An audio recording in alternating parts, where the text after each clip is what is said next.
Juice पिला दो मौसमी को, मूड ऑफ है मेरा।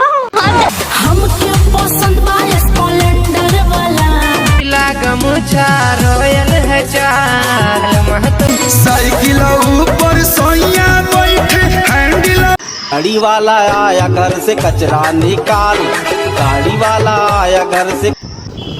अरे मना बात हो तो तू कर से कोई परा नहीं, अरे सहेली तेरी उंगली पकड़ के चला पढ़े आई बड़ू कॉलेज अपनो जब नहीं थे नॉलेज तारा मोरा टेम्पू के ड्राइवर हो भटका हमन में तारा टेम्पू के जय दिया सजल आम के साथ गोरी खटके